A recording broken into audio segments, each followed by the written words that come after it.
Hello commandos, welcome to Biomentors classes online. I am doctor Jitendra Singh. तो बेटा हम पढ़ रहे हैं cell the unit of life, cytology. Cytology में पिछली क्लास में क्या देखा बेटा, हमने पिछली क्लासेस में हमने कवर किया प्रोकैरियोटिक सेल को बेसिकली हम पढ़ रहे हैं। याद रखिएगा बेटा, जब हम प्रोकैरियोटिक सेल पढ़ते हैं चैप्टर में तो बेसिकली हम यहाँ पर बैक्टीरियोलॉजी पढ़ रहे होते हैं, बैक्टीरिया के बारे में जान रहे होते हैं, क्योंकि अलग से एनसीईआरटी में कहीं पर भी माइक्रोबायोलॉजी या बैक्टीरियोलॉजी नहीं दे रखा है। तो जो हिस्सा है वो 2-3 अलग हिस्सों में बटा हुआ है, तो एक हिस्सा इसका जो है वो सेल यूनिट ऑफ लाइफ में कवर होता है। तो पिछली क्लास में हमने पिली या फिम्बरी की बात की थी, हमने फ्लैजिला के बारे में बात किया था कि फ्लैजिला किस तरह का होता है, प्रोकैरियोटिक और यूकैरियोटिक फ्लैजिला में किस प्रकार का अंतर होता है वो भी हमने देखा था। ठीक है, तो काफी सारी चीजें हमने पिछली क्लास में जानी थी हमने, और हमने देखा था कि यूकैरियोटिक फ्लैजिला में 9+2 का मतलब क्या होता है वो भी हमने देखा।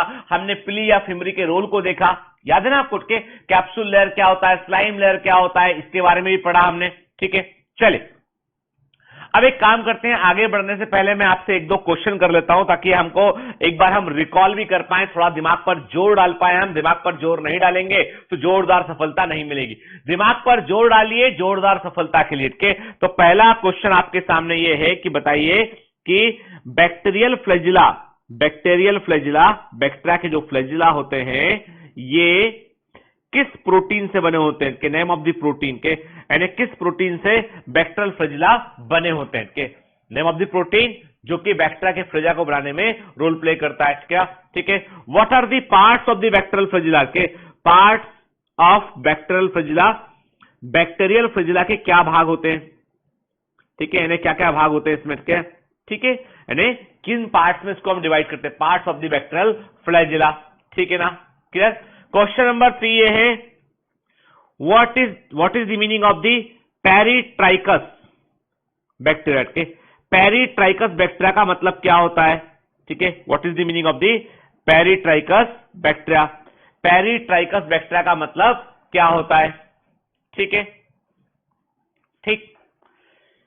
क्वेश्चन नंबर 4 आपको बताना है बेटा, what is the difference between slime layer and capsule के स्लाइम लेयर और कैप्सूल के बीच में क्या डिफरेंस होता है ये भी आप बताएंगे। ठीक है, मैंने आज आपसे 4 छोटे क्वेश्चन किए बेटा। बैक्टीरियल फ्लैजिला किस प्रोटीन से बना होता है, बैक्टीरियल फ्लैजिला के क्या क्या भाग होते हैं, पेरिट्राइकस बैक्टीरिया से मतलब क्या है, और स्लाइम लेयर और कैप्सूल में क्या फर्क होता है ये आपको बताना है। क्लियर। ठीक है, चलिए तो अब हमने पिछली क्लास में पिली और फिम्बरी में देखा था। हाँ, एक क्वेश्चन और बता दो बेटा, पिली और फिम्बरी में क्या अंतर है। पिली एंड फिम्बरी में एनसीईआरटी के अकॉर्डिंग बताना है किस चीज का फर्क है। के पिली और फिम्बरी में किस चीज का फर्क है, पिली एंड फिम्बरी में किस बात का फर्क है ये भी आप मुझे बता दीजिए एज पर एनसीईआरटी। ठीक है ना, क्लियर। फिर ग्राम पॉजिटिव बैक्टीरिया क्या होते हैं, ग्राम नेगेटिव बैक्टीरिया क्या होते हैं, क्रिस्टल वायलेट आयोडीन कैसे यूज करते हैं, ये सब कुछ हम अच्छे से पढ़ चुके हैं बेटा। ठीक है, क्लियर। तो मैंने आपको बताया था बेटा, मोनोट्राइकस, लोफोट्राइकस, एम्फीट्राइकस, पेरिट्राइकस के बारे में हमने पढ़ा ऑलरेडी। ठीक है, क्लियर। बैक्टीरियल फ्लैजिला के बारे में कुछ बातें और थोड़ा सा हम दिमाग में रखते हैं बेटा, जो मैं ऑलरेडी बता चुका हूं आपको। मैं पहले तो आंसर कर दो अपने क्वेश्चंस का, फिर हम आगे बढ़ते हैं इसमें। ठीक है ना, देखो bacterial flagella basically they are polymers, किस प्रोटीन के होते हैं, फ्लैजिलिन प्रोटीन के मिलने पर बने होते हैं फ्लैजिल के। ठीक है, 15 नैनोमीटर डायमीटर के होते हैं और 15 माइक्रोमीटर लेंथ के, यानी 15 नैनोमीटर इनका डायमीटर होता है, 15 माइक्रोमीटर जो है वो लेंथ के हो सकते हैं वो। ठीक है ना, हर एक फ्लैजिला जो होता है वो खोखला, एक जो है वो बीच का हिस्सा उसका खोखला होता है, खाली होता है, पाइप के समान होता है। It's having the hollow core, के केंद्रीय स्थान का रिक्त होता है, खाली होता है। के at its base each flagellum has a rotary motor, मैंने कहा था आपसे हर एक फ्लैजिला के बेस में एक घुमाने वाली इसको रोटेटरी मोटर होती है। और मैंने कहा फ्लैजिला के 3 हिस्से होते हैं, basal body, hook and the filament के, और बेसल बॉडी के अंदर ही हमको रोटेटरी मोटर देखने मिलती है। ठीक है ना, ये इस बारे में हम ऑलरेडी पिछली क्लास में बात कर चुके हैं। ठीक है ना, मैं आपको रिकॉल करने में आपको जो दिखा रहा हूं, जो इमेजेस दिखा रहा हूं बेसिकली वो रिकॉल करने के लिए कि हमने ये पढ़ा है, हमें याद रहना चाहिए। ठीक है बेटा, चलिए आगे बढ़ते हैं। फिर यूकैरियोटिक फ्लैजिला जो होते हैं, जो यूकैरियोटिक फ्लैजिला होते हैं, इनमें हमको 9+2 2 अरेंजमेंट देखने मिलता है। 9 हमको डबलेट फाइबर देखने मिलते हैं, दो माइक्रोट्यूब्यूल से मिलकर बने होते हैं, बीच में 2 सेंट्रल माइक्रोट्यूब्यूल होते हैं। इसे 9+2 अरेंजमेंट कहते हैं, जो हमको यूकैरियोटिक फ्लैजिला में देखने मिलता है। ये प्रोकैरियोटिक या बैक्टीरियल फ्लैजिला में नहीं होता है। क्लियर? ठीक है। अब यूकैरियोटिक फ्लैजिला को हम आगे डिटेल में पढ़ेंगे, अभी हम 9+2 का मतलब समझ चुके हैं। ठीक है। फिर मैंने आपसे कहा था कि पिली और फिमरी में कुछ अंतर होता है। मैंने कहा था कि पिली और फिमरी में फर्क इतना था कि फिमरी साइज में थोड़े छोटे होते हैं और पिली फिमरी की तुलना में साइज में बड़े होते हैं। दोनों जो है उभरे हुए होते हैं, ब्रसल के समान होते हैं। बारीक फाइबर, बारीक ब्रसल के समान फिमरी होंगे, थोड़े मोटे हुए जो है वो थिक ब्रसल के रूप में होंगे, पिली होंगे। दोनों का काम वही होता है बेटा कि ये होस्ट की सरफेस से अटैच होने में ये रोल प्ले करते हैं कि होस्ट की सरफेस से या कोई भी सरफेस से बैक्टीरिया के अटैच होने में ये हेल्प करते हैं कि ऐसे पिली जो साइज में बड़े होते हैं और जो सेक्सुअल रिप्रोडक्शन में रोल प्ले करते हैं, उन्हें हम सेक्स पिली कहते हैं, बैक्टीरिया के सेक्सुअल रिप्रोडक्शन में। ठीक है ना? तो मैंने क्या कहा आपसे बेटा कि जो शॉर्ट है, थिन अपेंडेज होते हैं, जो अटैचमेंट में मेनली हेल्प करते हैं, वो छोटे साइज के होते हैं, फिमरी कहलाते हैं। बड़े साइज के जो है वो पिली होते हैं। ऐसे पिली जो कॉन्जुगेशन में हेल्प करते हैं, उन्हें हम सेक्स पिली कहते हैं। ऑलरेडी इसके बारे में भी हम पिछली क्लास में बात कर चुके थे हम। ठीक है। फिर हमने राइबोसोम के बारे में बात किया था कि प्रोकैरियोटिक के राइबोसोम 70S टाइप के होते हैं, यूकैरियोटिक के राइबोसोम जो है वो 80S टाइप के होते हैं। 70S राइबोसोम की 2 उप इकाइयां होती है। 70S राइबोसोम की 2 उप इकाइयां होती है, 50S और 30S। ठीक है। और यूकैरियोटिक के राइबोसोम 80S होते हैं और इनकी 2 उप इकाइयां होती है। क्या होती है बताइए? होती है 60S और 40S। ठीक है। 2 उप इकाइयां होती हैं, 60S और 40S। क्लियर? ठीक है। इस बारे में हमने बात किया हुआ है। हमने प्रोकैरियोटिक और यूकैरियोटिक के राइबोसोम टाइप में फर्क है, इसको भी देखा हुआ है हमने कहा राइबोसोम जो है ऐसे सेल ऑर्गन होते हैं जिनमें की जो है वास्तव में जिनमें जो है मेम्ब्रेन नहीं होती है और ये यूनिवर्सल सेल ऑर्गन होते हैं। प्रोकैरियोटिक सेल और यूकैरियोटिक सेल दोनों में ये पाए जाते हैं। ठीक है। फिर पिछली क्लास में ये भी देखा था, हमने कहा था अंदर यानी राइबोसोम जो होता है वो किससे बना होता है? Ribosome is made up of, ribosome किससे बना होता है? राइबोसोम बना होता है बेसिकली किससे बेटा? राइबोसोम बना होता है बेसिकली राइबोसोमल आरएनए और प्रोटीन से। राइबोसोमल आरएनए जो होता है वो कई तरह का होता है। तो मैंने आपसे कहा कि 50S जो प्रोकैरियोटिक राइबोसोम है उसमें बड़ी वाली सब यूनिट होती है 50S और 50S में जो राइबोसोमल आरएनए होता है वो 23S और 5S होता है। ये याद रखना है, ये आगे है बेटा, हमको कोर्स में है, ये मत बोलना कि अभी दिखाई नहीं पड़ रहा आपको, आगे के चैप्टर्स में दे रखा है, तो अभी से हमको याद में दिमाग में रखना है, अभी से दिमाग में रखना है कि राइबोसोम को बनाने वाले राइबोसोम का कंपोजिशन, राइबोसोम किससे मिलकर बना होता है? राइबोसोमल आरएनए और प्रोटीन से मिलकर ये बना होता है। राइबोसोमल आरएनए के वेरियस टाइप होते हैं, जैसे मैंने आपसे कहा कि जो 50S सब यूनिट है उसमें 23S और 5S राइबोसोमल आरएनए होता है और छोटी सब यूनिट है 30S उसमें 16S राइबोसोमल आरएनए होता है। जबकि यूकैरियोटिक राइबोसोम में जो 80S राइबोसोम का जो बड़ा सब यूनिट है वो 60S है, छोटा वाला 40S है। 60S सब यूनिट में जो है वो 3 प्रकार के राइबोसोमल आरएनए होते हैं, 28S, 5S और 5.8S। जबकि बड़ी सब जो छोटी सब यूनिट होती है 40S उसमें होता है 18S राइबोसोमल आरएनए होता है। ठीक है ना? ये अभी दिमाग, बाद में जब राइबोसोम पढ़ेंगे तब भी बात करेंगे हम, पर अभी से दिमाग में रखिए क्योंकि मैं आपको एमसीक्यू दूंगा तो वो क्वेश्चन बनना चाहिए आपको। ठीक है ना? क्लियर? फिर पिछली क्लास में हमने ये भी देखा था कि एक एमआरएनए पर, जब एक एमआरएनए पर कई सारे राइबोसोम आकर जुड़ जाते हैं और हर एक राइबोसोम अपने लिए प्रोटीन बना रहा होता है, प्रोटीन बनाने का काम कर रहा होता है, तब हम देखते हैं कि एक एमआरएनए पर कई सारे राइबोसोम काम कर रहे होते हैं। Ribosome protein factories of the cell होते हैं बेटा। ठीक है। और ये एमआरएनए की सूचनाओं को पढ़कर जो है प्रोटीन को बनाते हैं। मैंने कहा था डीएनए की सूचनाओं को एमआरएनए सेक्रेटरी लेके आता है, इस चीज को हम ट्रांसक्रिप्शन कहते हैं, और एमआरएनए के सांचे पर जो है वो राइबोसोम प्रोटीन का निर्माण करता है। मतलब डीएनए बॉस है और एमआरएनए सेक्रेटरी है, और एमआरएनए किससे काम करता है? मशीनों से। मशीन राइबोसोम है और वर्कर कौन था? टीआरएनए, ट्रांसफर आरएनए, याद है ना? ठीक है। तो ये पॉलीसोम था स्ट्रक्चर, तो हमने पॉलीसोम के बारे में बात किया था यहां पे। ठीक है ना? चले अब आगे बढ़ते बेटा, हम बात करेंगे साइटोप्लाज्मिक मूवमेंट्स के ऊपर। क्या होता है बेटा?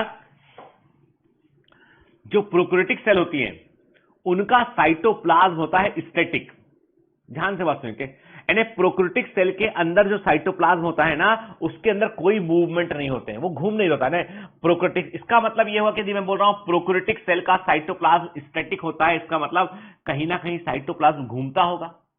जी हां, यूकैरियोटिक सेल में साइटोप्लाज्म जो है लगातार अलग अलग डायरेक्शन में घूमता रहता है, तो यूकैरियोटिक सेल के अंदर हमको साइटोप्लाज्म के अंदर जो है वो मूवमेंट देखने मिलते हैं। अब आप बोलोगे सर ये साइटोप्लाज्म वर्ड का मतलब क्या है? सेल के अंदर जो फ्लूइड भरा होता है, कोई भी लिविंग सेल के अंदर जो लिविंग द्रव भरा हुआ है, कोई भी सेल में कुछ तो भरा हुआ है, जो भरा हुआ है जो लिविंग पार्ट है वो प्रोटोप्लाज्म कहलाता है। प्रोटोप्लाज्म में से आप न्यूक्लियस को हटा लो या न्यूक्लियोइड को हटा लो, प्रोटोप्लाज्म में से आप न्यूक्लियस को हटा लो, न्यूक्लियोइड को हटा लो, remaining all part is the cytoplasm कहलाता है। साइटोप्लाज्म सेल के अंदर का प्लाज्म है, ठीक है ना, और इसके अंदर मूवमेंट देखने मिलते हैं यूकैरियोटिक सेल में। अब प्रोकैरियोटिक सेल में क्या होता है, क्यों मूवमेंट नहीं होते, और यूकैरियोटिक सेल में क्यों मूवमेंट होते हैं? यूकैरियोटिक सेल एडवांस सेल होती है, उसमें अलग अलग सेल ऑर्गेनल होते हैं। यूकैरियोटिक सेल के अंदर कई सारे काम चल रहे होते हैं, कई सारी मेटाबॉलिक पाथवे चल रही होती है, जो कहीं अधिक कॉम्प्लेक्स है as compare to the prokaryotic cell. तो वहां पर मॉलिक्यूल्स का इक्वल डिस्ट्रीब्यूशन करने के लिए वो लगातार साइटोप्लाज्म जो है वो घूम रहा होता है, जिससे कि सब जगह पर बराबर इक्वल डिस्ट्रीब्यूशन चीजों का हो सके। जबकि प्रोकैरियोटिक सेल इतनी छोटी सेल होती है, सिंपल टाइप का मेटाबॉलिज्म होता है, तो उनमें जो है इतनी बड़ी रिक्वायरमेंट इस चीज की नहीं होती है। अब आप बोलोगे सर ये साइटोप्लाज्म कैसे घूमता है? एक काम करो, घर में आपने देखा होगा, हम सबके घर में मिक्सर ग्राइंडर तो था, मिक्सी बड़ा कॉमन चीज है बेटा, चटनी पीसने में, मसाला पीसने में, जूस बनाने में मिक्सी काम आता है। मिक्सर ग्राइंडर देखा होगा आपने, लगभग सब घर में होता है। यदि आप मिक्सर ग्राइंडर में से आप जो आपने देखा है मिक्सर ग्राइंडर में क्या होता है, अंदर एक ब्लेड लगी होती है। सुनिए, भूल जाइए क्या पढ़ रहे हैं हम। मिक्सर ग्राइंडर में अंदर एक ब्लेड लगी होती है, ठीक है, कुछ भी डालते हो आप वो ब्लेड के ऊपर डला होता है, और आप बिजली इलेक्ट्रिसिटी को ऑन करते हैं, बटन चालू करते हैं, बुम घूमने लगता है उठ के, और सब चीजें पिस जाती है। मसाला है, खड़ा धना पिस जाएगा, हल्दी पिस जाएगी, लाल मिर्च पिस जाएगी, चटनी बनाना चटनी बन जाएगी पूरी के, जो पीसना हो वो पिस जाएगा, है ना। मिक्सर ग्राइंडर में कर पाते हैं। आप इमेजिन कीजिए, आप उसका ब्लेड निकाल दीजिए, मिक्सर ग्राइंडर में से आप ब्लेड निकाल दीजिए, सब सामान भर दीजिए, मिक्सी को चालू कर दीजिए, क्या अब कुछ होगा? क्या अब मसाला बन जाएगा? क्या अब चटनी बन जाएगी? आप बोलोगे सर कैसे पॉसिबल है, आपने ब्लेड निकाल दिया, ब्लेड के कारण ही तो सब कुछ कट रहा था, ब्लेड हटा दिया आपने तो मूवमेंट बंद हो गया, कुछ घूम ही नहीं रहा उसमें, वो ब्लेड घूम रहा था तो सब कुछ घूम रहा था, तो ब्लेड का घूमना हमने बंद कर दिया, हटा दिया, ब्लेड को हटा दिया हमने, तो काम बंद हो गया। आप ऐसा समझ लीजिए, एक सेल है, उस सेल के अंदर लगातार साइटोप्लाज्म मूव कर रहा है, लगातार सेल के अंदर साइटोप्लाज्म मूव कर रहा है, क्योंकि उसके अंदर कोई तो है जो मूव कर रहा है, जो कोई मूव कर रहा है तो साइटोप्लाज्म मूव कर रहा है, और वो कोई क्या है? वो है प्रोटीन का जाल। There is a network of protein, cytoskeletal, क्या कोशिकी कंकाल। यानी यूकैरियोटिक सेल में माइक्रोट्यूब्यूल होते हैं, बारीक बारीक प्रोटीन के ट्यूब होते हैं जो पूरे साइटोप्लाज्म में बिखरे होते हैं, और वो ट्यूब शिफ्ट करते हैं तो साइटोप्लाज्म शिफ्ट करता है, वो ट्यूब घूमते हैं तो पूरा साइटोप्लाज्म घूम जाता है। जैसे मिक्सी में ब्लेड घूम रहा था तो सारा कंटेंट घूम रहा था, बस वैसी वाली बात है। तो ये जो मिक्सी में ब्लेड है वही सेल के अंदर क्या है? माइक्रोट्यूब्यूल है। माइक्रोट्यूब्यूल का बना हुआ स्केलेटल जब घूमता है तो पूरी सेल का साइटोप्लाज्म घूम जाता है, और ये माइक्रोट्यूब्यूल प्रोकैरियोटिक सेल में एब्सेंट होते हैं, इसलिए प्रोकैरियोटिक सेल में हमको जो है प्रोटोप्लाज्मिक मूवमेंट देखने नहीं मिलते हैं। इन प्रोटोप्लाज्मिक मूवमेंट को हम क्या बोलते हैं? स्ट्रीमिंग मूवमेंट बोलते हैं, स्ट्रीमिंग मूवमेंट कहते हैं, इन्हें हम साइक्लोसिस कहते हैं। तो मतलब स्ट्रीमिंग मूवमेंट हुआ, साइक्लोसिस हुआ, एक ही चीज के प्रोटोप्लाज्मिक मूवमेंट हुआ। ये प्रोकैरियोटिक में नहीं होता है, जबकि यूकैरियोटिक में देखने मिलता है। यूकैरियोटिक में क्यों देखने मिलता है? Because in eukaryotic microtubules are present, और यूकैरियोटिक में माइक्रोट्यूब्यूल प्रेजेंट होते हैं, और ये माइक्रोट्यूब्यूल जो होते हैं ये कोशिकी कंकाल बनाते हैं, साइटोस्केलेटल बनाते हैं, और ये साइटोस्केलेटल या कोशिकी कंकाल प्रोकैरियोटिक सेल में नहीं होता है, इसलिए इस प्रोटोप्लाज्म का साइटोप्लाज्म को घूम नहीं पाता है। ठीक है ना, ठीक। अब इस समय हम प्रोकैरियोटिक सेल के बारे में ऑलमोस्ट कई सारी चीजें समझ चुके हैं। वैज्ञानिक कई बार कोशिश किए, साइंटिस्ट आज भी कोशिश कर रहे हैं, आज भी वैज्ञानिक कोशिश कर रहे हैं, साइंटिस्ट कोशिश कर रहे हैं कि वो लेबोरेटरी में एक प्रोकैरियोटिक सेल को बनाकर देख लें, परंतु सफलता नहीं मिल पाई है। मतलब प्रोटोबायोन्ट का मतलब होता है the attempt to synthesize prokaryotic cell in the laboratory, प्रयोगशाला में प्रोकैरियोटिक सेल को बनाने का प्रयास करना ही प्रोटोबायोन्ट कहलाता है। आपको पता है ना, ये कोविड-19 का जो वायरस बाहर निकला है, तो अभी मालूम चला है कि बहुत सारे ऐसे थ्योरीज हैं, बहुत सारी ऐसी जानकारी है कि ये संभवतः ये वुहान की वायरोलॉजी लैब, चाइना के अंदर जो वुहान है, वो वायरस पर प्रयोग कर रहे थे, अलग अलग कॉम्बिनेशन के वायरस तैयार कर रहे थे। भगवान जाने इनको कोई दूसरा अच्छा काम नहीं मिलता है, ये चाइनीज लोगों ने पूरी दुनिया को खतरे में डाल दिया है। ठीक है, तो चीनी लोग जो है वो अपना प्रयास कर रहे थे अपना, तो वो गलती से वो वायरस बाहर लीक हो गया हो, पूरी दुनिया जो है खतरे में पड़ गई उससे। अब वो अपने आप ही मल्टीप्लाई कर रहा है वो।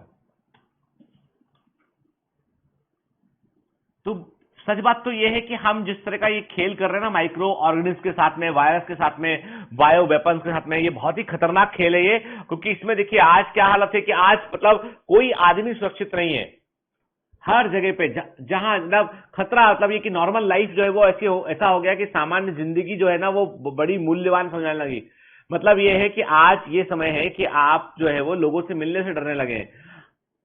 अरसा बीत गया है हमने फंक्शन या मेले या फंक्शंस को देखा हो।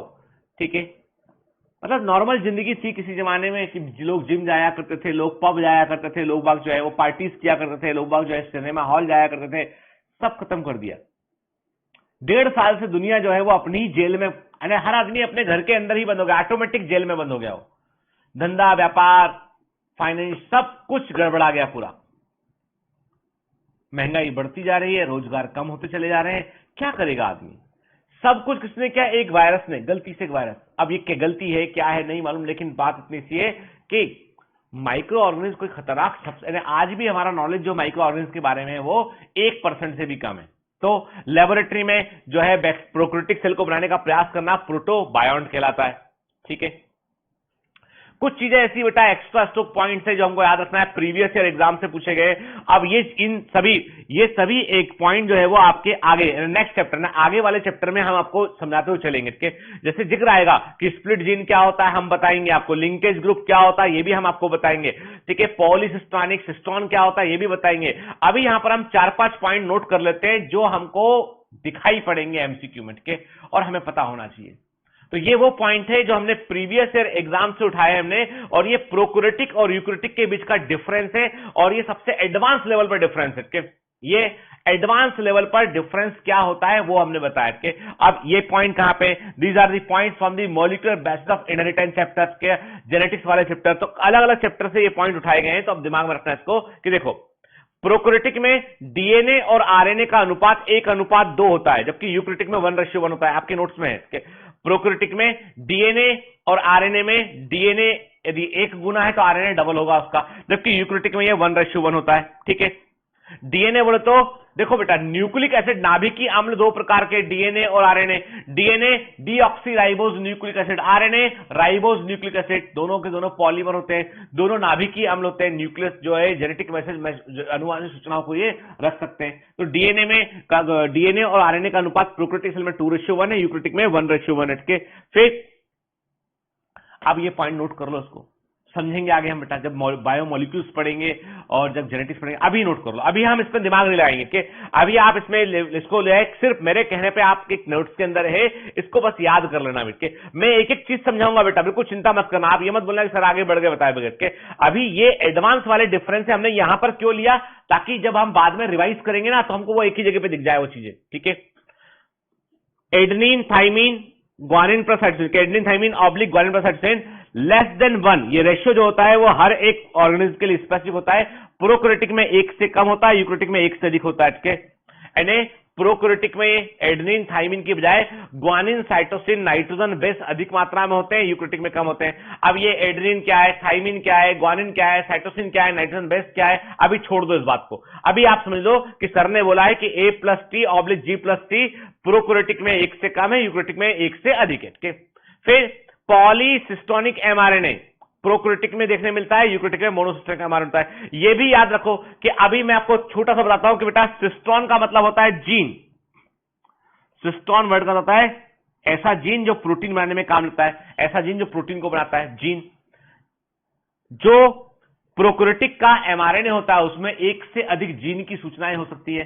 प्रोकैरियोटिक के एमआरएनए में एक से अधिक जीन की सूचनाएं हो सकती है तो पॉलीसिस्टोनिक एमआरएनए कहते हैं। यूक्रेटिक के एमआरएनए में केवल एक जीन की सूचना होती है, मोनोसिस्टोनिक एमआरएनए कहते हैं। ठीक है, प्रोक्रिटिक में एक लिंकेज समूह होता है। लिंकेज का मतलब है बेटा कि हम समझ लेते हैं कि एक ऐसा जेनेटिक इंफॉर्मेशन का सेट जो अगली पीढ़ी में जाएगा।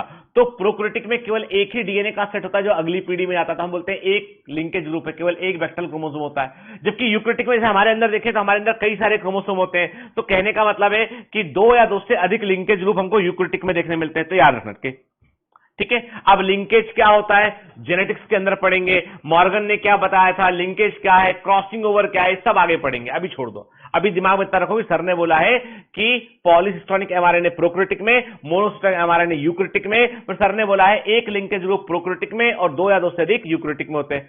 कंटिन्यूअस जीन प्रोक्रिटिक में है, स्प्लिट जीन यूक्रेटिक में है।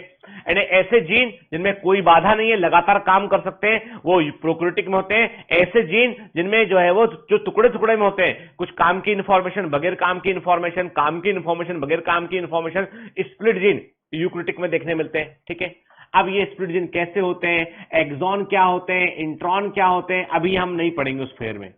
अभी हम लेफ्ट और राइट नहीं जाएंगे, अभी हम समझ गए बात को कि हाँ डिफरेंस ये है। तो ये 5 एडवांस डिफरेंस हमको दिमाग में रखने हैं। ठीक है, क्लियर, आगे बढ़ते हैं। अब आते हैं बेटा, यहां पे हमने प्रोक्रिटिक वाला पार्ट पूरा किया, अब यूक्रेटिक सेल की बात करते हैं। यूकेरियोट्स में जो है हम किसको इंक्लूड करते हैं, किंगडम प्रोटिस्टा है, किंगडम प्लांटी है, किंगडम फंजाई और किंगडम एनिमेलिया के। प्रोटिस्टा, प्लांटी, फंजाई और एनिमेलिया जो है किसमें आते हैं बेटा, ये यूक्रेटिक में शामिल होते हैं। यूक्रेटिक में क्या होता है बेटा, क्या लिखा है इसमें, in eukaryotic cell there is extensive compartmentalization of cytoplasm. Cytoplasm में कई सारे कंपार्टमेंट देखने मिलते हैं। याद है आपको, मैंने कहा बताया था कंपार्टमेंट के बारे में कि जैसे हमारे घर के अंदर कई सारे कमरे होते हैं, दीवारें बनी होती है, वैसे ही क्लोरोप्लास्ट की अपनी एक बाउंड्री है, माइटोकॉन्ड्रिया की अपनी एक बाउंड्री है। तो सेल के अंदर जो है इंट्रासेलुलर कंपार्टमेंट देखने मिलते हैं जो मेम्ब्रेन के कारण बने होते हैं। तो माइटोकॉन्ड्रिया एक कंपार्टमेंट, क्लोरोप्लास्ट एक कंपार्टमेंट हो गया इसके, और ये क्यों होते हैं, क्योंकि मेम्ब्रेन बाउंड सेल ऑर्गेनेल देखने मिलते हैं। वेरी वेरी आईएमपी, ठीक है, याद रखना बेटा इसको। मतलब यूक्रेटिक के अंदर हम क्या बोल रहे हैं, लिखा है यहाँ पे कि एक्सटेंसिव कंपार्टमेंटलाइजेशन देखने मिलता है हमको साइटोप्लाज्म के अंदर के। साइटोप्लाज्म के अंदर एक्सटेंसिव कंपार्टमेंट हमको कंपार्टमेंटलाइजेशन देखने मिलता है, क्योंकि मेम्ब्रेन बाउंड ऑर्गेनेल पाए जाते हैं यूक्रेटिक सेल में। यू मतलब न्यू, कैरियो मतलब न्यूक्लियस, यू मतलब न्यू या एडवांस, कैरियो मतलब न्यूक्लियस के। और मैंने आपको बताया था कि यूक्रेटिक का मतलब या एडवांस टाइप न्यूक्लियस का मतलब है कि न्यूक्लियस में न्यूक्लियर मेम्ब्रेन होगी और डीएनए में हिस्टोन प्रोटीन जो है हमको देखने मिलेगा। Eukaryotic cell possess an organized nucleus with nuclear envelope के। यूक्रेटिक में क्या होता है बेटा, आपको एक ऑर्गेनाइज्ड न्यूक्लियस देखने मिलेगा, व्यवस्थित प्रकार का न्यूक्लियस देखने मिलेगा जिसमें कि नाभिक की कला या न्यूक्लियर एनवेलप प्रेजेंट होगा। ठीक है, in addition eukaryotic cell have a variety of complex locomotory and cytoskeletal structure. Eukaryotic cell में बड़ी संख्या में जो है वो जो हमको वैरायटी, कई प्रकार के हमको लोकोमोटरी, जैसे सीलिया हुआ, फ्लैजिला हुआ, वो देखने मिलेगा। साइटोस्केलेटल स्ट्रक्चर, माइक्रोट्यूब्यूल, माइक्रोफिलामेंट, वो सब भी देखने मिलेगा हमको। ठीक है, जेनेटिक मटेरियल जो होता है वो क्रोमोसोम के फॉर्म में अपने आप को ऑर्गेनाइज करेगा। मतलब डीएनए के साथ जब हिस्टोन प्रोटीन होता है, जब डीएनए के साथ हिस्टोन प्रोटीन होता है, इसे हम कहते हैं क्रोमैटिन। ठीक है, नोट कर लेना, डीएनए प्लस हिस्टोन प्रोटीन के मिलने पे क्या बनता है, क्रोमैटिन बनता है। और क्रोमैटिन जब कंडेंस होता है, तो क्रोमोसोम बनते हैं। ठीक है, मतलब बगैर हिस्टोन प्रोटीन के क्रोमोसोम नहीं बन सकता है। DNA plus histone protein chromatin कहते हैं। क्रोमैटिन के कंडेंस होने पर जो है वो क्रोमोसोम बनते हैं। सभी यूक्रेटिक सेल एक समान नहीं होती है। प्लांट और एनिमल सेल में हमको डिफरेंस देखने मिलता है। प्लांट सेल में सेल वॉल देखने मिलेगी, प्लास्टिड देखने मिलेगा, क्लोरोप्लास्ट हुआ, प्लास्टिड है। बड़ा सेंट्रल वैक्यूल देखने मिलेगा जो कि एनिमल सेल में नहीं होगा। वेरी वेरी इंपॉर्टेंट के। प्लांट सेल में क्या देखने मिलेगा आपको, प्लांट सेल में आपको जो है वो सेल वॉल, प्लांट सेल में सेल वॉल देखने मिलेगी, प्लास्टिड देखने मिलेगा, बड़ा सेंट्रल वैक्यूल देखने मिलेगा जो एनिमल सेल में नहीं होगा। शुरुआत में फ्रॉम इन द बिगिनिंग सभी बैक्टीरिया को प्लांट माना गया था, सभी फंजाई को प्लांट माना गया था, अच्छा बताओ ऐसा क्यों, वाई? शुरुआत में सभी बैक्टीरिया को प्लांट माना गया था, सभी फंजाई को भी प्लांट माना गया था। ऐसा क्यों था? ऐसा इसलिए था क्योंकि फंजाई में भी सेल वॉल होती है, बैक्टीरिया में भी सेल वॉल होती है। बाद में मालूम चला कि नहीं ये प्लांट नहीं है, कुछ और हटके। तो बात इतनी सी है कि सेल वॉल के आधार पर बात करोगे तो प्लांट, तो बैक्टीरिया और फंजाई भी प्लांट के साथ में आपको रखना पड़ेगा, लेकिन एनिमल सेल में कभी भी सेल वॉल नहीं होती है। एनिमल सेल में सेंट्रियोल होता है जो कि सभी प्लांट सेल्स में देखने नहीं मिलता है। केवल लोअर एल्गी को छोड़ दे आप तो कुछ एल्गी को छोड़ दे, अदरवाइज आपको जो है सेंट्रियोल देखने प्लांट सेल में नहीं मिलेगा। एनिमल सेल में सेंट्रियोल प्रेजेंट होता है। क्लियर? ठीक है। अब प्लांट और एनिमल सेल के डिफरेंस पर बेटा एग्जाम में कई क्वेश्चन बनते हैं, कई सारे एमसीक्यू एग्जाम में जो है वो प्लांट और एनिमल सेल के डिफरेंस के ऊपर बनते हैं। जैसे कि देखो, अच्छा ये एक गौर से देखें हम इसमें कि हम इसको पहचान पा रहे हैं कि ये एनिमल सेल है, तो एनिमल सेल ये क्यों है? देखो इसलिए एनिमल सेल है बेटा ये, क्योंकि इसमें आपको नंबर एक सेंट्रियोल देखने मिल रहा है जो प्लांट सेल में नहीं होगा। ठीक है। इसमें आपको माइक्रोबिलाई देखने मिल रही है क्योंकि प्लांट सेल में सबसे बाहर क्या होगा? सबसे बाहर उसमें सेल वॉल होगी। यहां पर सेल वॉल नहीं है, आपको मेम्ब्रेन, प्लाज्मा मेम्ब्रेन देखने मिल रही है। मेम्ब्रेन पर फिंगर लाइक प्रोजेक्शन देखने मिल रहे हैं, उन्हें माइक्रोबिलाई बोला हमने, जो सरफेस एरिया को बढ़ाते हैं। वो प्लांट सेल में देखने नहीं मिलेंगे, एनिमल सेल में देखने मिलेंगे। ठीक है ना? क्लियर? आप देख रहे हैं ये आपको सेंट्रियोल, तो देखो आप सेंट्रियोल दिख रहे हैं, बाहर आपको सेल मेम्ब्रेन दिखाई पड़ रही है इसमें। बाकी सब बाकी चीजें न्यूक्लियस हुआ, न्यूक्लियर एनवेलप हुआ, माइटोकॉन्ड्रिया, वो सब में कॉमन है, वो सब में देखने मिलेगा। ठीक है ना? तो हमने मेजर डिफरेंस की सेल वॉल यहां पर नहीं है, क्लोरोप्लास्ट यहां पर नहीं है, सेंट्रियोल प्रेजेंट है और माइक्रोप्लाई हमको देखने मिल रहा है। ठीक है। अब प्लांट सेल को गौर से देखिए, प्लांट सेल में ऐसी क्या यूनिक चीजें हैं जो एनिमल सेल में नहीं थी? मैंने कहा आपसे सबसे बाहर सेल वॉल देखने मिल रहा है हमको। सेल वॉल, दो सेल वॉल यहां पे कनेक्ट कर रही है, सीमेंटिंग लेयर जो दो प्लांट सेल के बीच में प्रेजेंट है।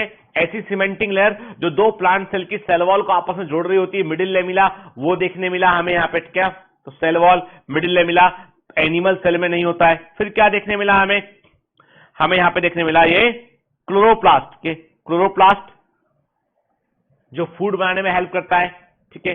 क्लोरोप्लास्ट फोटोसिंथेटिक पिगमेंट इसके अंदर होते हैं, वो हमको देखने मिला, जो कभी भी हमको जो है एनिमल सेल में देखने मिलेगा। और बड़ा सा सेंट्रल वैक्यूल हमको देखने मिला। Actually it is the central vacuole, ये केंद्रीय व्यक्ति का सेंट्रल वैक्यूल। ठीक है।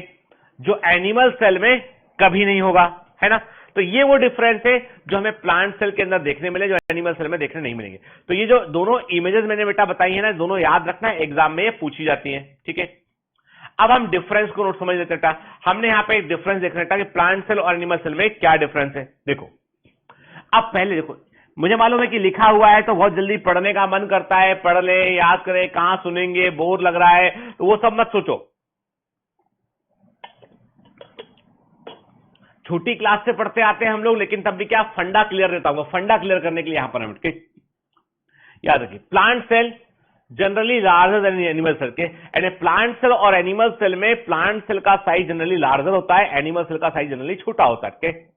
फिर प्लांट सेल में सेलुलोज से बनी, cellulose is a polysaccharide, polysaccharide बोले तो एक पॉलीमर, पॉलीमर बोले तो जो कई सारे मॉलिक्यूल के मिलने पर बनता है, यानी कई सारे ग्लूकोज मॉलिक्यूल के मिलने पर एक पॉलीमर बनता है। ऐसे पॉलीमर को पॉलीसेक्राइड कहते हैं। सेलुलोज एक पॉलीसेक्राइड होता है जो बीटा डी ग्लूकोज के मिलने पर बनता है। ठीक है। ठीक। तो मैंने आपसे क्या कहा बेटा? मैंने आपसे कहा कि सेलुलोज की से बने जो सेल वॉल होती है वो सेलुलोज से बनी होती है, जबकि एनिमल सेल में सेल वॉल नहीं होती है। प्लांट सेल में बड़ा लार्ज सेंट्रल वैक्यूल पाया जाता है, एनिमल सेल में लार्ज सेंट्रल वैक्यूल नहीं पाया जाता है। प्लांट सेल में प्लास्टिड और क्लोरोप्लास्ट पाए जाते हैं, एनिमल सेल में प्लास्टिड या क्लोरोप्लास्ट नहीं पाए जाते हैं। प्लांट सेल में सेंट्रोसोम या सेंट्रियोल नहीं पाए जाते हैं, जबकि एनिमल सेल में सेंट्रोसोम या सेंट्रियोल हमको देखने मिलते हैं। जब प्लांट सेल डिवाइड होती है तो सेल प्लेट का फॉर्मेशन होता है। प्लांट सेल जब डिवाइड होती है तो बीच में एक प्लेट बनती है, उसे सेल प्लेट कहते हैं। अब वो कैसे बनती है हम सेल डिवीजन में देखेंगे। अभी मैंने क्या कहा, मैंने कहा प्लांट सेल जब डिवाइड करती है तो वहां पे सेल प्लेट मेथड देखने मिलती है, मतलब प्लांट सेल डिवाइड करेगी तो मैंने क्या कहा, मैंने कहा ये एक प्लांट सेल है, इसने अपने न्यूक्लियस को डबल किया, डिवाइड करेगी तो एक पूछे बीच में एक प्लेट बनेगा जो इसके साइटोप्लाज्म को दो हिस्सों में बांट देगा। तो सेल प्लेट फॉर्मेशन देखने मिलता है हमको प्लांट सेल में। और एनिमल सेल में सेल फरो बनता है। एनिमल सेल में क्या होता है, एनिमल सेल में ऐसा बनता है, ये एनिमल सेल है, न्यूक्लियस दो हो गया इसका, तो एनिमल सेल में मेम्ब्रेन अंदर की ओर झुकेगी, ये इस झुकाव को क्या बोलेंगे, सेल फरो बोलेंगे, इसे हम सेल फरो बोलेंगे, सेल फरो कहलाता है। ठीक है, तो सेल फरो मेथड देखने मिलती है हमको। अभी इतना रखो कि प्लांट सेल में जब साइटोप्लाज्म डिवाइड होता है, सेल डिवीजन होता है, तब साइटोप्लाज्म को डिवाइड करने के लिए सेल प्लेट बनती है और एनिमल सेल में सेल फरो बनता है। प्लाज्मोडेस्माटा बेटा हम पढ़ने वाले आगे जब सेल वॉल पढ़ेंगे बात करेंगे हम। प्लाज्मोडेस्माटा प्रोटोप्लाज्म के धागे होते हैं जो सेल्स को आपस में कनेक्ट करते हैं। वो प्लाज्मोडेस्माटा हमको प्लांट सेल में देखने मिलते हैं, एनिमल सेल में देखने नहीं मिलते हैं। ठीक है, प्लांट सेल में दो प्लांट सेल को जोड़ने वाली सीमेंटिंग लेयर, जो दोनों दो प्लांट सेल की सेल वॉल को आपस में जोड़ेगी सीमेंट के समान, उस सीमेंटिंग लेयर को मिडिल लेमिला बोलते हैं। मिडिल मतलब बीच वाली पट्टी, मिडिल लेमिला दो प्लांट सेल की सेल वॉल को आपस में जोड़ती है। ठीक है, वो एनिमल सेल में नहीं होती है। तो ये जो डिफरेंस है ना, ये सब ये जो डिफरेंस है ना, ये एमसीक्यू पर बेस्ड है। क्या यानी ये जो डिफरेंस मैंने आपको दिए बेटा नोट्स के अंदर, ये एमसीक्यू बेस्ड है, मतलब ऐसे एमसीक्यू पूछे गए बेटा। क्या ये डिफरेंसेस सब एमसीक्यू के अंदर आए हुए हैं। ठीक है, याद रखेंगे बेटा, पक्का पक्का। चलिए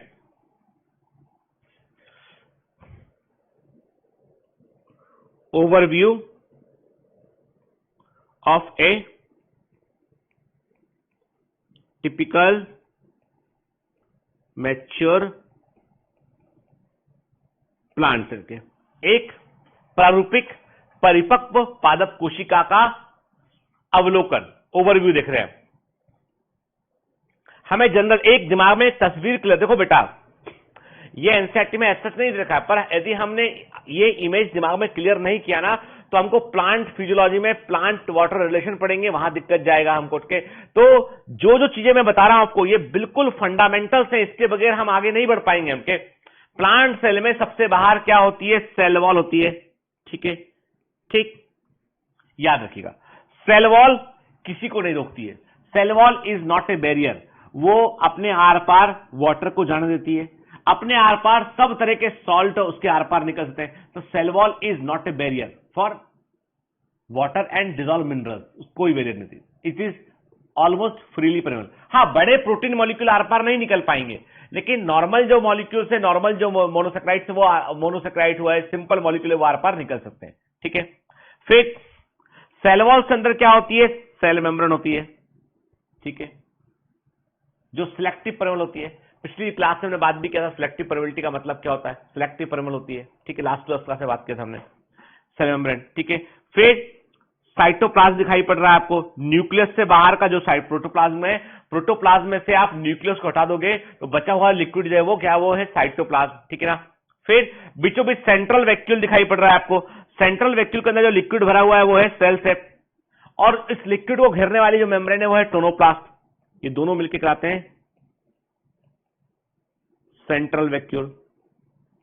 तो सेंट्रल वैक्यूल के अंदर जो द्रव भरा हुआ है, लिक्विड भरा हुआ है, वो सेल सेप है, और जो मेम्ब्रेन से घेर रही होती है वो टोनोप्लास्ट है। क्लियर? ठीक है बेटा, सेंट्रल वैक्यूल, टोनोप्लास्ट, सेल सेप। क्लियर? तो tonoplast is the membrane of the central vacuole के। और जो ध्यान से बात सुन के, जो साइटोप्लाज्म है it is the living content and cell sap is the non living content. Cell sap आजीवित होता है, नॉन लिविंग होता है, जबकि cytoplasm is the living content. याद रखिएगा। ठीक है, चलिए अब बात करते हैं हम प्रोटोप्लाज्म के बारे में कि प्रोटोप्लाज्म क्या होता है।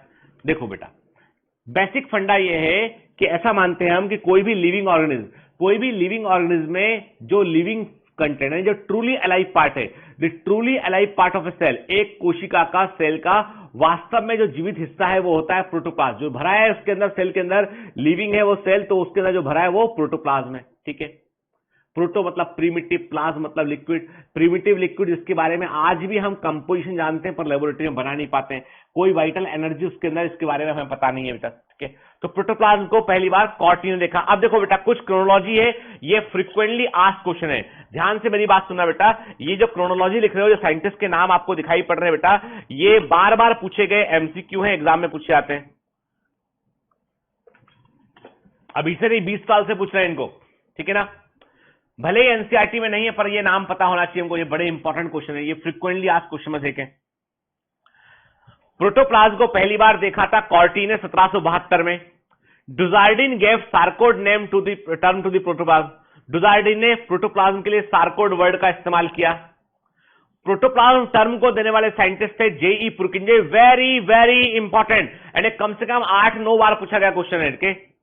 प्रोटोप्लाज्म टर्म को देने वाले साइंटिस्ट थे जेई पुरकिंजे। इन्होंने इस वर्ड का इस्तेमाल किया था एम्ब्रियो को बनाने वाले जीवित पदार्थ के लिए, for the formative substance of embryo. कोई भी एम्ब्रियो का जीवित पदार्थ था उसको उन्होंने प्रोटोप्लाज्म कहा था।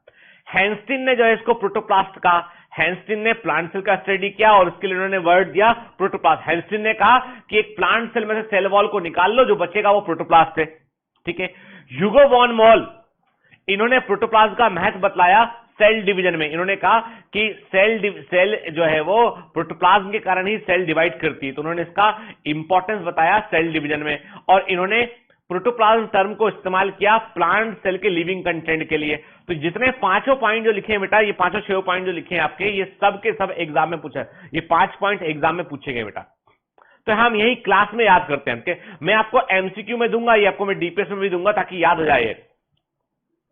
फिर से क्लियर कर दूं मैं, कई बातें ऐसी हैं जो एनसीईआरटी में नहीं है, between the lines of NCERT उनको हम मानते हैं, और इसके लिए हम प्रीवियस ईयर के क्वेश्चंस को बेटा रिफर करते हैं, ठीक है ना, क्लियर। क्योंकि मैंने कहा ना आपसे कि हमारे पास इस बात की कोई सॉरी की गुंजाइश नहीं है कि थोड़ा पढ़ जाते तो सिलेक्शन हो जाता, ठीक है। इसमें तेरा घाटा मेरा कुछ नहीं जाता, थोड़ा पढ़ जाता तो एग्जाम में टॉप कर जाता। तो ऐसा गाना ना गाना पड़े, इसके लिए हम जो है वो अभी से तैयारी दिमागी तौर पे उनके। तो मैंने क्या कहा आपसे कि प्रोटोप्लाज्म को टर्म को फर्स्ट टाइम ऑब्जर्व किया था कॉर्टी ने, ठीक है। डुजार्डिन ने सार्कोड टर्म दिया, प्रोटोप्लाज्म टर्म को दिया था जेई पुरकिंजे ने, ठीक है, किसके लिए, एम्ब्रियो के फॉर्मेटिक सब्सटेंस के लिए। फिर हैंस्टिन ने इसको प्रोटोप्लास्ट कहा, ह्यूगो वॉन मोल ने इसका इंपॉर्टेंस बतलाया किसमें, सेल डिवीजन में, और इन्होंने प्लांट सेल के लिविंग कंटेंट के लिए प्रोटोप्लास्ट वर्ड का इस्तेमाल किया, ठीक है। जूलियस हक्सले नाम के साइंटिस्ट बड़े फेमस थे, इन्होंने बताया इसको, उन्होंने कहा फिजिकल बेस ऑफ लाइफ का, protoplast is the physical base of life. बड़ा कॉमन क्वेश्चन है बेटा एग्जाम में पूछा जाता है, प्रोटोप्लास्ट जो होता है वो फिजिकल बेसिस ऑफ लाइफ होता है, जीवन का भौतिक आधार होता है। साइंटिस्ट कहते हैं कि it is the material basis of life. ये वास्तव में क्या होता है, जीवन का आधारी पदार्थ होता है, it is the material basis of life. हम कहते हैं कि प्रोटोप्लास्ट जो है वो, इसका मतलब क्या है, ये वो पदार्थ है जिससे कोशिकाएं बनी होती हैं और जिसमें सेल के सभी भाग शामिल होते हैं, इसे हम प्रोटोप्लास्ट कहते हैं। प्रोटोप्लाज्म वो जगह होती है, वो वर्कशॉप होती है जहां पर एक सेल के लिए जो भी मेटाबॉलिक प्रक्रियाएं, जो भी उसकी मेटाबॉलिज्म होती है, जो भी ऐसी केमिकल प्रोसेस जिसके कारण सेल जीवित रह पाती है, उस सबका जो स्थान है, स्थल है, वो प्रोटोप्लाज्म है वो, ठीक है। It is a truly alive part of the cell. ये वास्तव में जीवित भाग होता है, ठीक है। मुझे अच्छे से ध्यान है, बात पुरानी है तो 5 मिनट बात करते हैं यार आपस में। 1996 1996 हो सकता है आप में से कई लोगों का तब जन्म भी ना हुआ हो, ठीक है, हाँ नहीं हुआ होगा कई का आप में से। तो 1996 में मेरा मेडिकल में सिलेक्शन हुआ, 1996 में। मैंने 1995 में जो है वो जमकर पढ़ाई किया, क्योंकि उस जमाने में मेडिकल की सीट बहुत कम। अपने पापा से पूछेगा आप या मम्मी से पूछेगा, एक जमाने में मेडिकल की सीट इतनी कम हुआ करती थी कि डॉक्टर, जब कोई बच्चा मेडिकल में सिलेक्ट होता था ना, तो पूरा मोहल्ला देखना था कि अरे ये बच्चा सिलेक्ट हो गया, पूरा मोहल्ला डॉक्टर साहब डॉक्टर, मतलब आपका मान सम्मान बढ़ जाया करता था कि आप मेडिकल में सिलेक्ट हो गए। प्राइवेट मेडिकल कॉलेज जैसी कोई चीज थी नहीं, अस्तित्व में नहीं थी। 1996 देयर इज नो, इंडिया में गिना चुना इक्का दुक्का कोई होगा, otherwise there is no. Madhya Pradesh के अंदर कोई प्राइवेट मेडिकल कॉलेज नहीं था 1996। सिर्फ 5 मेडिकल कॉलेज थे स्टेट के अंदर, भोपाल में, इंदौर में, ग्वालियर में, जबलपुर में, रीवा में, बस 5 मेडिकल कॉलेज। हर एक मेडिकल कॉलेज में 140 सीट थी, रीवा में 100 थी, मतलब 140, 280, 560, 660 सीट थी कुल। 660 सीट में 50% रिजर्वेशन था, 330 सीट थी। 330 सीट में से अब आपको पहले आपको उसमें आना है, बस 330 के अंदर आपको आना है, एग्जाम निकालना है। कंपटीशन में आप बोलोगे कितने लोग बैठा करते थे, तब भी हजारों, भयंकर क्रेज था मेडिकल का। हर कोई जो चाहे वो बायोलॉजी ले रहा था उस जमाने में। सेक्शंस भरे पड़े थे बायोलॉजी में, यानी मैथ्स के सेक्शन होते थे 2, बायो के 4, जो उल्टा हो गया अभी से उल्टा गणित था। और आईआईटी कोई निकाल लिया, ऐसी खबर मिलती थी कि भैया दूसरे गांव से, पड़ोस के गांव से कोई ना आईआईटी निकाल लिया है। और आईआईटी निकाला, कैसा दिखता आदमी, दिमाग में था कि आईआईटी निकाला होगा तो उसके बाल ऐसे खड़े होंगे, यहाँ पे सिंग लगे होंगे, कान ऐसे होंगे उसके, और रॉकेट टाइप दिखता हुआ आदमी, टिंग टिंग। तो ऐसा लोग, ऐसा जमाना था वो। अरे आईआईटी में निकलना मतलब सोचो कि आईआईटी की इतनी कम सीट थी कि आईआईटी में निकल गया, मतलब ये कि आदमी जो है ना वो अखबारों में 5-10 दिन तक खबर आती थी कि आईआईटी निकल गया, आईआईटी वाले ऐसे होते हैं, चल रहा है आईआईटी वाले चलता है, ऐसे चलता है। मान लो वो चलते चलते गिर गया तो लोग बोलते थे अच्छा आईआईटी वाले चलते चलते गिरते भी है थोड़ा, oh my God this is such, क्या स्टाइल होता है कि थोड़ा चलेंगे फिर थोड़ा गिरेंगे, समझ गए ना। तो एक जमाना वो ऐसा था। तो भैया अपना सिलेक्शन हुआ, जहां से निकले वहां लोग बोले कि बच्चों का ग्रुप दिखाई पड़े, ये किचन ये सिलेक्ट हुआ है। तो शर्म भी आया थोड़ा देख के, थोड़ा फिर साइकिल में जाने में शर्म आने लगी, यार साइकिल पर जा रहे हैं, लोग बोल रहे हैं तो निकला डॉक्टर है। तो अपने पिताजी से बोला कि पिताजी थोड़ी इज्जत है अपनी भी, अपने को स्कूटर में स्कूटर दे दिया करो। अब स्कूटर भी कौन सा हमारे पापा के पास स्कूटर था विजय सुपर। अरे गूगल कर रहे ना विजय सुपर कैसा दिखता था, विजय सुपर स्कूटर कैसा दिखा करता था, तुम उसको गूगल कर लेना, ठीक है, तुमको फिर मेरी दशा की सही जानकारी मिलेगी। तो विजय सुपर स्कूटर अपन लेके फिर निकले, सीखे स्कूटर, वो सीधा सीधा चले, और बड़ा भारी स्कूटर था वो, बजाज का स्कूटर, तो एडवांस होता, विजय सुपर था, पुराना स्कूटर। थोड़ा इज्जत बनाने की कोशिश की अपन ने, है ना। तो ये वो जमाना था जब मेडिकल कॉलेज पहुंचे। तो अब घर में मोहल्ले में सब में के भी बच्चा मेडिकल कॉलेज के, वहां पे आके पहली बार देखा भैया डिसेक्शन हो रहा है, सब हो रहा है यहाँ पे ना, कॉलेज में जा रहे हैं। फर्स्ट ईयर में 2 दिन हुए थे, तो डीन आया, डीन ने बोला सभी student, all of the student should attend dissection from today onwards. क्या भैया 2 बजे का टाइम, पहली बार जिंदगी में एक बड़े से हॉल में ले गए, टेबल लगी हुई है, टेबल पे डेड बॉडीज हैं, और कितनी मालूम है, हर 8 बच्चे पर एक डेड बॉडी। एक जमाने में मेडिकल कॉलेज का ये था कि मतलब वो पूरे एरिया में जो भी अलावारिस लाशें थी ना, वो सब आती थी मेडिकल कॉलेज में। तो 8 लोगों पर एक डेड बॉडी एलोकेट हो गई। हमारे ग्रुप में 4 लड़के 4 लड़कियां। उस जमाने में हमारे गांधी मेडिकल कॉलेज भोपाल के अंदर 140 की क्लास में से 80 लड़कियां थी। तो हम लोग बोलते थे ये गांधी मेडिकल कॉलेज नहीं, ये गर्ल्स मेडिकल कॉलेज है, अपन लोग गलत आ गए इसमें।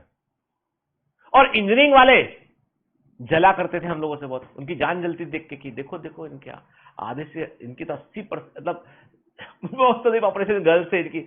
और उनके एमएससीटी में, इंजीनियरिंग कॉलेज में पूरा बैच 100 लोगों का, 2 लड़कियां, 98 लड़के। यहां पे 80 गर्ल्स 60 बॉयज। रेशियो बड़ा मतलब फैसिनेटिंग रेशियो था, अच्छा रेशियो था ये। तो कहने का मतलब ये पुरानी बात है, तो कहने का मतलब ये कि तब वो तमाम करें, डिसेक्शन करें, सब करें, और तमाम करने के बाद घर जाके मम्मी को बताएं।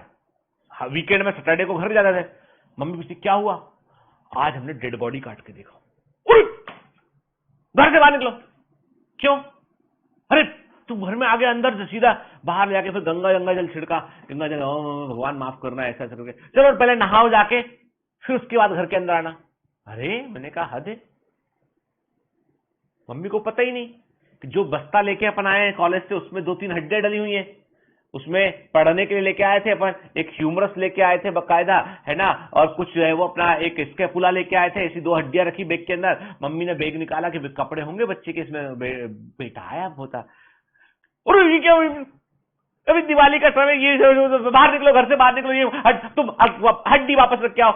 हमने कहा अभी मैं लौट के आओ, कहां कॉलेज से जाऊं हड्डी लेके मैं, नहीं घर में हड्डी नहीं रही है, इंसान की हड्डी घर में नहीं। अरे मैंने कहा मम्मी डॉक्टर है लड़का तुम्हारा, अरे वो तू तू होगा डॉक्टर अपना, अपने घर का। हाँ, हमारे घर में नहीं चलेगा, मम्मी बोली। सुनिए, सुनो जी, जेडी, आप जेडी तो मतलब थोड़ा वो डर डर था उनका, तो अपन वे चुपचाप रहेगा अपने का। ये तो हमने कहा मम्मी कार में रख दूं। फिर बाहर कार थी हमारी, फिएट कार थी, फिएट कार की डिग्गी में बैग अपना डाल के आए। मम्मी ने कहा ये बाहर, कार को भी बाहर करो, हमारे कैंपस से कार भी बाहर करो, यहाँ से कार को भी बाहर लगाया। फिर तो कार के अंदर हड्डी रखी थी। मम्मी बोलती आत्मा घुस जाएगी, ये हो जाएगा, उसमें ऐसा होगा, उसकी जिसकी हड्डी होगी उसकी आत्मा आ जाएगी, भूत हो जाएगा। अरे मैंने कहा मम्मी भूत कुछ नहीं होता। मम्मी बोली अच्छा तू बड़ा डॉक्टर बन गया, हमको मैं तेरी माँ हूं, हमको बताएगा तो कि भगवान कि भूत नहीं होता है। मैंने कहा वो तो ठीक बात है, लेकिन ये है कि भूत मूत नहीं होता, मैंने डिस्कशन करके देखा खूब। मम्मी ने कहा अच्छा तू बता फिर जिंदा, तुम लोग मरे को जिंदा क्यों नहीं कर लेते? जिंदा आदमी बचाता ना, तुम डॉक्टर हो ना, जिंदा आदमी बचाओगे ना, मरे को जिंदा क्यों नहीं कर लेते? इतना तुमने इतना टेक्निकल कर दिया, इतना तुमको आता है तो करके दिखाओ मरे को जिंदा। मैंने कहा मम्मी वो नहीं हो सकता। क्यों नहीं हो सकता? अरे मैंने कहा नहीं हो सकता, इसलिए तुम्हें आत्मा निकल जाती है उसकी। अरे मैंने कहा मम्मी कैसी बात करती हो आत्मा की? मम्मी बोले नहीं तू डॉक्टर है, तू बता आत्मा कहां रहती है। मुझे मालूम है, मैंने पढ़ा था कि आत्मा का वजन 21 ग्राम होता है। एक किताब में पढ़ा था मैंने, मनोहर कहानी किसी किताब में, कि उसमें आत्मा का वजन 21 ग्राम होता है, और आत्मा जो है ना वो ऐसे दिल के पास में कहीं पे छोटी जगह थी, वहां पे आत्मा रहती। मैंने कहा मम्मी मैं पूरा डिस्कशन करके आया हूं, मुझे मालूम है आत्मा की कोई जगह नहीं लगते, हार्ट है सब है, लेकिन ऐसा कोई जगह नहीं कि यहाँ पे this is the compartment for आत्मा, यहाँ पे आत्माराम दुबे रहते हैं। अरे मैंने कहा मम्मी ऐसा कुछ भी नहीं है, कोई आत्मा की जगह नहीं है। बहुत बहस हुआ मम्मी से, फाइनली क्या डिसाइड किया? फाइनली डिसाइड ये किया कि मम्मी से पूछा, मम्मी ने कहा नहीं तुझे बताना पड़ेगा कि बता आत्मा कहां रहती, तू बता तो मानूंगी कि सही डॉक्टर बन रहा है, नहीं तो गलत डॉक्टर बन रहा है। तो मैंने कहा मम्मी देखो एक बार बताओ, अपने को फिर सोचा, अपन ने थोड़ा सोचा, फिर आंसर मिल गया हमको। हमने कहा अच्छा था मम्मी भगवान कहां है? भगवान यहीं। मैंने कहा नहीं, क्या घर में जो मंदिर है उसी में भगवान है, बाकी भगवान नहीं? मम्मी ने कहा नहीं ये गलत है, भगवान हर जगह पर है, फूल में, पत्ती में, कण कण में भगवान है। तो मैंने कहा क्या बोला तुमने? में कण कण में भगवान है। मैंने कहा बिल्कुल सही बात है, क्या है? कण कण में भगवान है, ऐसा तो मानती हो ना? हाँ। मम्मी ने कहा यह बात सही है कि भगवान हर जगह पर है, कण कण में भगवान है। तो मैंने कहा मम्मी कोशिका में आत्मा है, ये क्या चीज होती है? मैंने कहा जो बॉडी को बनाने वाली इकाइयां हैं, यूनिट्स हैं, उनको हम सेल कहते हैं। हर सेल के अंदर आत्मा है, और वो आत्मा है प्रोटोप्लाज्म, ट्रूली अलाइव पार्ट, वही ड्राइविंग फोर्स है, वही उसको चला रहा है। इसलिए ये बोलना गलत है कि आत्मा की कोई जगह होती है क्या अलग से। अरे भाई हर सेल के अंदर लिविंग पार्ट है, हर सेल के अंदर ट्रूली अलाइव पार्ट है, जिसमें कि सभी जीवन की प्रक्रियाएं चल रही होती है, और वही है truly alive part of the cell. तो मैंने कहा जैसे तुमने कहा मम्मी कण कण में आत्मा होती है, वैसी मैंने कहा कोशिका में प्रोटोप्लाज्म होता है। जो जीवित है उसके अंदर प्रोटोप्लाज्म है, जो जीवित नहीं है वो खत्म हो गया प्रोटोप्लाज्म उसका। आई बात समझ में? क्लियर? ठीक है ना? तो ये हमने कहा। अब देखो ऐसा होता है भी, देखो भूत आप बात बोलोगे भगवान, मैं बोलूंगा कुछ आत्माएं अच्छी हैं तो परमात्मा बन गए, कुछ बुरी हैं दुरात्मा बन गए, और आम आत्मा है। अपन आम आदमी तो आम आत्मा की बात करते हैं। तो कहने का मतलब ये कि अब आपको मैंने किस प्रश्न का उत्तर दिया? इस कहानी के माध्यम से, इस स्टोरी के माध्यम से मैंने आपको यह बताया कि यदि आप पूछते हो कि प्रोटोप्लाज्म कहां पर है, तो समझ लेना आप जैसे कण कण में भगवान है, वैसे कोशिका में प्रोटोप्लाज्म है, और वो ट्रूली लाइफ पार्ट है, वही लाइफ के लिए जरूरी है, जीवन की सभी क्रियाओं कर रहा है। And it is the workshop where all the life activities are carried on. ये वो कार्यस्थली है जहां पर जीवन की सभी प्रक्रियाएं चल रही होती है। And what are this process? ये जीवन की प्रक्रियाएं क्या होती है? मेटाबॉलिक रिएक्शंस के, जैसे एनाबॉलिज्म हुआ, कैटाबॉलिज्म हुआ, केमिकल का बनना हुआ, केमिकल का टूटना हुआ। बनना हुआ एनाबॉलिक प्रोसेस है, टूटना हुआ कैटाबॉलिक प्रोसेस है। क्लियर? इसी का परिणाम तो है growth. Growth is the result of the successful metabolism, and growth with direction is development. Tinning tinning, living world सामने आ गया पिक्चर में, पढ़ा हुआ है हमने कि लिविंग वर्ल्ड। हाँ अब आई बात पते की, समझ में आई बात? चलो ठीक है, समझ में आया? चलो ठीक है। प्रोटोप्लाज्म थ्योरी को दिया किसने? मैक्स सुल्ज ने। आप बोलोगे सर पढ़ाते पढ़ाते जोश में कहां जाते? कुछ नहीं बेटा, है ना, तुम लोगों के लिए बोलने में बताने में अच्छा लगता है तो थोड़ा जोश में आते हैं। प्रोटोप्लाज्म थ्योरी को जो है मैक्स सुल्ज ने दिया, याद रखना बेटा, एग्जाम का क्वेश्चन है। प्रोटोप्लाज्म के अंदर कई सारे ऐसे पदार्थ भी पाए जाते हैं जो नॉन लिविंग होते हैं। जैसे अब मान लो प्रोटोप्लाज्म में कोई फूड मटेरियल प्रेजेंट है, ठीक है, तो फूड मटेरियल थोड़ा जिंदा हो गया, बाकी सब लिविंग है उसके अंदर। लेकिन हम ऐसा बोलते हैं कि वे सभी सब्सटेंस जो प्रोटोप्लाज्म के अंदर प्रेजेंट है नॉन लिविंग मटेरियल है, रिजर्व फूड हो गया, इंक्लूजन जैसे देखा था हमने बैक्टीरिया में इंक्लूजन, एल्कलॉइड, ये सभी पदार्थ जो होते हैं इनको मिला के हम ड्यूटोप्लाज्म कहते हैं। प्रोटोप्लाज्म एक पॉलीफेजिक कोलाइडल सिस्टम होता है। अब आप बोलोगे सर ये पॉलीफेजिक कोलाइडल सिस्टम का मतलब क्या है? इतना याद रखना बेटा कि सॉल्यूशंस की 3 कैटेगरी होती है। अब मैं आपको केमिस्ट्री पढ़ाता हूं, चलो अभी हम केमिस्ट्री की बात करते हैं। सॉल्यूशन की 3 कैटेगरी होती है कि एक होती है वो सॉल्यूशन जिन्हें हम बोलते हैं true solution, crystallite solution. Sodium chloride को पानी में घोला, अलग से दिखाई नहीं पड़ेगा आपको, घुल जाएगा सब पूरा। शुगर को घोला, घुल जाएगा पूरा, ट्रू सॉल्यूशन। उसमें से सॉलिड को अलग करना मुश्किल होता है, अलग से दिखाई नहीं पड़ता। दूसरा होता है सस्पेंशन। एक चम्मच आपने मिट्टी को लिया, मिट्टी लिया, सॉइल को लिया आपने, या रेत को लिया आपने, डाला आपने, चूना लिया आपने, डाला आपने, पूरा घुमा दिया उसको पानी में, एकदम दूधिया होगा पानी, चूना डाला, थोड़े समय रख दिया आपने, देखोगे नीचे धीमे धीमे चूना नीचे बैठ गया, रेत नीचे बैठ गई है। सस्पेंशन, बड़े साइज के कण होते हैं, कुछ समय वो दिखाई पड़ते हैं सस्पेंडेड, फिर वो नीचे सेडिमेंट कर नीचे बैठ जाते हैं। और इन दोनों के बीच में होता है कोलाइडल सॉल्यूशन। जब पानी में प्रोटीन को मिलाओगे, जब पानी में प्रोटीन को मिलाओगे, वाटर में प्रोटीन को मिलाओगे, तो कोलाइडल सॉल्यूशन बनेगा। आप अंडे का जो व्हाइट वाला पार्ट है उसे पानी में मिला दीजिए, आप घोल लीजिए, आप देखोगे उसमें कि वो दूधिया दिखाई पड़ेगा, वो कभी सेडिमेंट नहीं करेगा, वो ऐसे ही दिखाई पड़ेगा। मतलब ऐसे पार्टिकल जिनका साइज ट्रू सॉल्यूशन के साइज से बड़ा है, ऐसे पार्टिकल जिनके सॉल्यूट का साइज ट्रू सॉल्यूशन में सॉल्यूट है उसके साइज से बड़ा है, लेकिन सस्पेंशन छोटा है, वो कोलाइडल सॉल्यूशन आते हैं। जब भी प्रोटीन में को आपने पानी में डालोगे कोलाइडल सॉल्यूशन बनता है। और इतना इंपॉर्टेंट है कि कोलाइडल केमिस्ट्री अलग होती है, एक चैप्टर था कोलाइडल केमिस्ट्री का, जीटा पोटेंशियल, वो सब पढ़ाते हैं उसके अंदर। तो कोलाइड, यदि मैं बोल रहा हूं, यदि मैंने आपसे बोला कि protoplasm is A colloidal solution, आपके दिमाग में झट से आया कि सर का बोलने का मतलब है कि प्रोटोप्लाज्म में वाटर है और प्रोटीन है सबसे अधिक मात्रा में, ठीक है। पॉलीफेजिक, एक से अधिक अवस्थाओं को दर्शाता है। और कोलाइडल सॉल्यूशन की टेंडेंसी होती है, कोलाइडल सॉल्यूशन सेमी सॉलिड या लिक्विड फॉर्म में कन्वर्ट होते रहते हैं। लिक्विड फॉर्म में होंगे सॉल बोलेंगे, सेमी सॉलिड होंगे जेल बोलेंगे, जेली के समान, जेली के समान, लिक्विड के समान, ये बदलते रहते हैं, ठीक है। ठीक, क्या लिखा? प्रोटोप्लाज्म एक पॉलीफेजिक कोलाइडल सॉल्यूशन है। प्रोटोप्लाज्म का पीएच जो है वो hydrogen ion concentration, pH neutral कितना होता है 7, तो प्रोटोप्लाज्म का पीएच होता है 6.8। पीएच का फुल फॉर्म होता है पोटेंशियल हाइड्रोजनी। कितना हाइड्रोजन आयन कॉन्सेंट्रेशन प्रेजेंट है? पीएच का वैल्यू 7 से कम होगा तो एसिडिक, 7 से अधिक होगा तो बेसिक या एल्कलाइन। तो प्रोटोप्लाज्म का पीएच 6.8 होता है, ठीक है। पेरिफेरी वाला भाग इसका एक्टोप्लाज्म या साइटोसेल कहता है, एंड प्रोटोप्लाज्म का पेरिफेरी वाला भाग थोड़ा जेली के फॉर्म में होता है, इसे एक्टोप्लाज्म या साइटोसेल कहते हैं। बीच वाला भाग इसका लिक्विड होता है, उसे एंडोप्लाज्म या साइटोसोल कहते हैं। बीच वाला भाग इसका सेंट्रल पार्ट लिक्विड होता है, इसे क्या कहते हैं? उसे हम एंडोप्लाज्म या साइटोसोल कहते हैं। देखिए आप, है ना, प्रोटोप्लाज्म का पेरिफेरी वाला भाग एक्टोप्लाज्म या साइटोसेल कहलाता है, बीच वाला भाग उसका जो है वो एंडोप्लाज्म या साइटोसोल कहलाता है। क्लियर? ये क्या हो गया? अलग अलग अवस्थाएं हो गई इसकी। तो हमने क्या बोला? हमने पॉलीफेजिक बोला।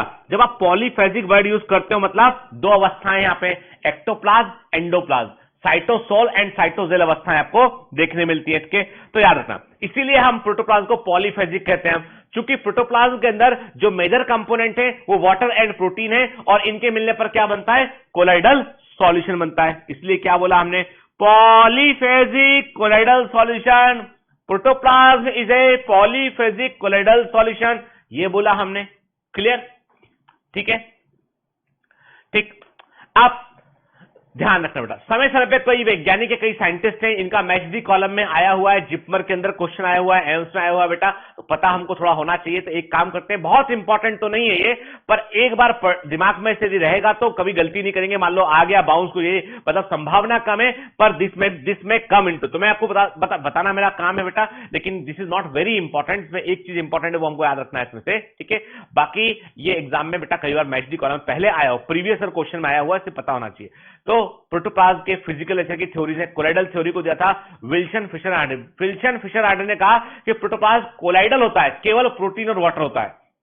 हेंस्टीन ने कहा कि प्रोटोप्लाज्म में बारीक बारीक धागों से बना जाल होता है, उसमें जाल होता है, it's a network like structure, reticulum मतलब नेटवर्क, ठीक है ना, हेंस्टीन ने कहा।